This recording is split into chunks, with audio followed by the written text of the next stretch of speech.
Best varicose veins చికిత్సనే పొందండి. నొప్పి లేని చికిత్స కోసం సంప్రదించండి ఎవిస్ హాస్పిటల్. నమస్తే రమ్మగారు. నమస్తే జయ. ఏదైనా దేవాలయం యొక్క ప్రత్యేకత అలానే స్థల పురాణం గురించి మాట్లాడుకుందామండి. ఇప్పుడు శివరాత్రి దగ్గరలో ఉన్నాం కదా. మామూలుగా మనకి చాలా తెలుసు పంచారామాలు. ఒకే రోజులో పంచారామాలు చూసే ప్రయత్నం కూడా చేసేవాళ్ళు ఉన్నారు.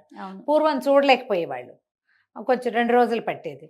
ఇప్పుడు ఎర్లీ మార్నింగ్ బయలుదేరితే ఒక కారు పెట్టుకుంటే రాత్రి అయ్యేసరికి మొత్తం 5 పంచారామాలు 5 చూసేస్తాం, చూడగలిగితే. లేకపోతే నిదానంగా చూస్తాం అనుకో.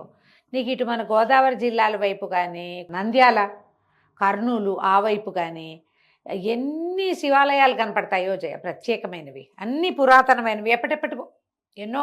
అవును, చాలా విశేషంగా కనపడుతుంది. ఇప్పుడు గోదావరి జిల్లాలో పురాతనమైనవి 800 ఏళ్ల క్రితం, 1100 ఏళ్ల క్రితం, 1400 ఏళ్ల క్రితం అర్జునుడు తపస్సు చేశాడు, భీముడు ప్రతిష్ఠ చేశాడు, ధర్మరాజు చేశాడు, నారదులు వారు చేశారు. ఇలాంటి పేర్లతో ఎన్నో కనపడతాయి. పురాతనమైన విశాలమైన దేవాలయాలు. నంద్యాల దగ్గర అయితే మనం మహానంది క్షేత్రం మనకు తెలిసింది కదా. మనకి ఇప్పుడు 12 జ్యోతిర్లింగాలు, తర్వాత పంచభూతలింగాలు లాగానే నవనంది క్షేత్రాలు ఉన్నాయి ఈ మహానంది దగ్గర నంద్యాలలో. మనకి మహానంది తెలుసు అందరికీ. మహానందీశ్వర క్షేత్రం చాలా గొప్ప క్షేత్రం. మనం కర్నూలు వెళ్ళేటప్పుడు, నంద్యాల ఆ రోడ్లో వెళ్ళేటప్పుడు, తిరుపతి వెళ్ళేటప్పుడు కొంచెం పక్కకి వెళ్తే చూసి వచ్చేస్తాం. ఈ చుట్టూత నీటి బుగ్గలు, మంచినీరు, అసలు దారి కూడా అన్ని అరటి చెట్లతోటి ఎంత ఎక్సలెంట్గా ఉంటుందో. ఈ అరటి చెట్లకి నీరంతా కూడా దేవాలయంలో పుట్టే నీరు అక్కడి నుంచి బయటకు వస్తుంది. లోపల పెద్ద కోనేరు ఉంటుంది. మనం అందులోకి దిగితే కింద ట్రాన్స్లూసెంట్గా కనపడతాయి. కింద నీళ్లు ఎంత ట్రాన్స్పరెన్సీ ఉంటుందో, రాళ్ళు కనపడుతూ ఉంటాయి. ఆ నీటిలో స్నానం చేస్తే ఎంతో ఆరోగ్యం చేకూరుతుందంటారు. అవి నంది ముఖంలో నుంచే బయటకు వస్తాయి. ఈ బయటకు వచ్చే లోపల ఉన్న కోనేరు కాకుండా బయటికి 2 కాలువల్లాగా కనపడతాయా, అవే నీరు బయటికి వెళ్ళి అరటి తోటలకి వాటికి వెళ్తాయి. మహానందీశ్వర క్షేత్రమే చాలా గొప్పది. నందీశ్వరుడే ఆ శివలింగాన్ని ప్రతిష్ఠ చేశాడని, ఆయన ఇక్కడే జన్మించాడని చెప్తారు. చాలా విశేషంగా కనపడుతుంది. శిలాదుడు అనే ఒక మహర్షి, ఆయనకు ముందు ఇంకో పేరు చెప్తారు. ఆయన రాళ్ళు భక్షించి ఆయన చేసినటువంటి విచిత్రమైన తపస్సుకి మెచ్చి పరమేశ్వరుడు ఆయనకి నీ కడుపున శివభక్తులు పుడతారని ఆయనకి వరం ఇచ్చాడట. ఆయనకి ఒక కుమారుడు లభించాడు, సంతానంగా లభించాడు. ఆయనకి ఆ కుమారుణ్ణి పెంచుకున్నాడు. ఆ కుమారుణ్ణి పరమేశ్వరుడికి అప్పచెప్పాడు. పరమేశ్వరుడు అతనిని తన కుమారుడిగా స్వీకరించి నందీశ్వర నామధేయం ఇచ్చి తనకి వాహనంగా, ప్రమథులలో మొట్టమొదటి సేవకుడుగా, కైలాసానికి మొదటి సేవకుడుగా స్వీకరించాడు నందీశ్వరుడిని. ఆయనే ఇక్కడ ఈ మహానందీశ్వర శివలింగాన్ని ప్రతిష్ఠ చేశాడట. ఆయన ప్రతిష్ఠ చేసింది. నంది మనకి బయట కనపడతాడు. దేవాలయంలో చిన్న నందీశ్వర స్వరూపం కనపడుతుంది. నందీశ్వరుడే ప్రతిష్ఠ చేశాడు కాబట్టి అది మహానందీశ్వర లింగం అయింది.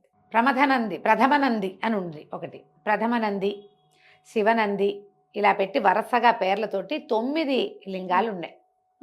ఈ సరౌండింగ్స్ అన్ని మొత్తం కలిపి ఒక 20 కిలోమీటర్ల రేడియస్లో 9 శివలింగాలు ఉన్నాయి. వీటన్నిటిని కూడా నంది క్షేత్రాలుగానే చెప్తారు. నంది మండలం అంటారు ఈ ప్రాంతాన్ని. మనకు తెలీదు. ఆ ప్రాంతం వాళ్ళంతా కూడా ఈ ప్రథమ నంది ఉందా, ప్రథమ నంది దగ్గరికి వెళ్ళి ఆ స్వామివారికి అర్చన చేయించి అక్కడ అన్నప్రాసన చేయాలి, అక్కడ బారసాలు చేయాలి అనుకుంటారు. మనం కూడా మన వైపు కొన్ని దేవాలయాలకు అలా వెళ్తాం కదా. అట్లా ప్రత్యేకంగా ఈ నందీశ్వరుడి దగ్గర ఇది చేయాలి అని ఒక 3 నందీశ్వర స్వరూపాలు అయితే నంద్యాలలోనే ఉన్నాయి. ఒక ఆంజనేయ స్వామి, పురాతనమైన సీతారామస్వామి దేవాలయం ఉంది, అందులో ఒక శివలింగం ఉంది.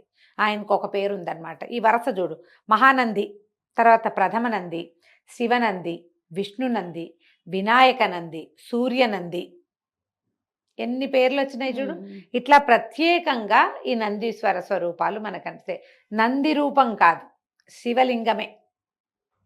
విష్ణువు ప్రతిష్ఠ చేసింది, వినాయకుడు ప్రతిష్ఠ చేసింది, గరుడ నంది కూడా ఉంది. గరుత్మంతుడు అక్కడ తపస్సు చేసి, నల్లమల ప్రాంతం కదా ఇదంతా. అవును, నల్లమల ప్రాంతము. ఈ గరుడ నంది ఉన్న చోట అయితే పక్కనే ఒక బ్రహ్మాండమైన సెలయేరు కూడా ఉంటుందట. ఒక్కొక్క చోట ఒక్కొక్క కోనేరు కూడా ఉన్నాయి. కుదిరితే ఒక్కసారి ఈ నవనందీశ్వర క్షేత్రాలని మనం ఎట్లా చేస్తాం? మనం నవనారసింహ క్షేత్రాలు ఉన్నాయి ఇదే ప్రాంతంలో. అవును అహోబిలం, అవును అహోబిలంలో నవనారసింహ క్షేత్రాలు ఉన్నాయి చుట్టూతా. అవును అలాగే ఇక్కడ మహానందీశ్వర నవనంది క్షేత్రాలు కూడా ఉన్నాయి. మామూలుగా మేము ఏం చేసామంటే జయ, ఇంతకుముందు వెళ్ళినప్పుడు మహానందికి వెళ్ళాం. మహానంది దేవాలయంలోనే మనకి వినాయక నంది కనపడతాడు. అవును అది చూసేసాం. నందీశ్వరుని, ఈయన మహానందీశ్వరుని దర్శనం చేసుకున్నాం. ఇక్కడి నుంచి మేము అహోబిలం వెళ్ళాం. ఇక్కడ ఇన్ని నందీశ్వర క్షేత్రాలు ఉన్నాయి, ఇది నంది మండలం అని ఆ రోజు తెలియదు మాకు. అదే ఆ ప్రాంతం వాళ్ళు ఎవరైనా ఒక గైడ్ దొరికితే, అసలు ఊళ్ళో అందరూ చెప్తారు కూడా ఎట్లా వెళ్ళాలి, ఇటు నుంచి అటు వెళ్తే అని. ఒక 20 కిలోమీటర్ల రేడియస్లో ఒక 2 రోజులు పెట్టుకుంటే చాలు. రోజున్నరలోనే ఇవన్నీ అయిపోతాయి. సమయాలు ఉంటాయి కదా, మధ్యాహ్నాలు గుడి మూసేస్తారు, అలాంటివి అవుతుంది కాబట్టి డిస్టర్బెన్స్, లేకపోతే అది కూడా ఉండదు. అవును మనం ఒకేసారి ఈ 9 క్షేత్రాలని చూడొచ్చు. ఈ నందీశ్వర క్షేత్రాలు దర్శనం చేసిన వాళ్ళకి సంతాన సమస్యలు ఉండవు. ఒకవేళ సంతానం కలగదు, వీళ్ళకి ప్రాబ్లమ్స్ ఉన్నాయి, వీళ్ళకి అవకాశం లభిస్తుంది.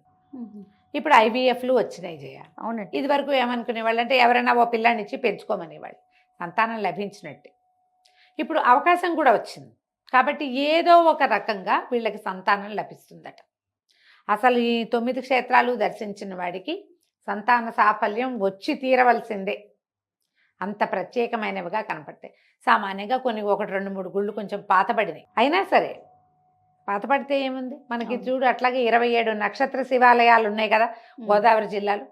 ఒకసారి వెళ్ళి ఓ 2-3 రోజులు ఉండి ఈ క్షేత్రాలన్నీ చూసొస్తే సరిపోతుంది. మనం ఏం చేస్తామంటే ప్రఖ్యాత క్షేత్రాలు అందరూ వెళ్ళేవి, ఈజీగా ఇవి నేను అనుకుంటా అందరూ వెళ్ళటమే కాదు, పదే పదే వినపడేవి. అయ్యో మీరు వెళ్ళలేదా అని ఎవరైనా మనని ప్రశ్నిస్తారని కదా.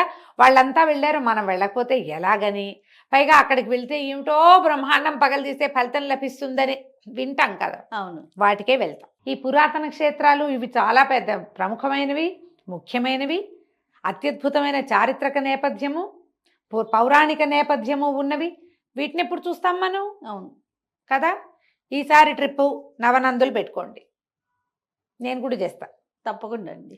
ఎందుకంటే ఈ మహానందికి ఎన్నిసార్లు వెళ్ళాం జయ. తిరుపతి వెళ్ళినప్పుడల్లా కూడా వెళ్ళా, ఒక్కొక్కసారి అయితే. ఇప్పుడు నేను తెలుసుకున్నాను ఇవి వెళ్ళి తీరాలి అని. మీరు కూడా చక్కగా తెలుసుకోండి.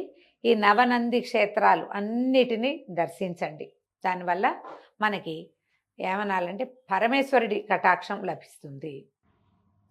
ఎప్పుడో ఎవరో మహర్షులు లేదా వినాయకుడు, విష్ణుమూర్తి, గరుడు, సూర్యుడు, వీళ్ళందరూ ప్రతిష్ఠ చేసిన శివలింగం మీద మీరు కూడా ఒక చెంబు నీళ్లు పోయగలిగితే, ఒక ఉద్ధరణ నీళ్లు సమర్పిస్తే, ఒక్క మాట దండం పెట్టుకుంటే జన్మ ధన్యమైపోతుంది. కాబట్టి అదేదో ఫలితం లభిస్తుందని అక్కడెక్కడికోనే కాదు, వెళ్ళండి అక్కడికి కూడా.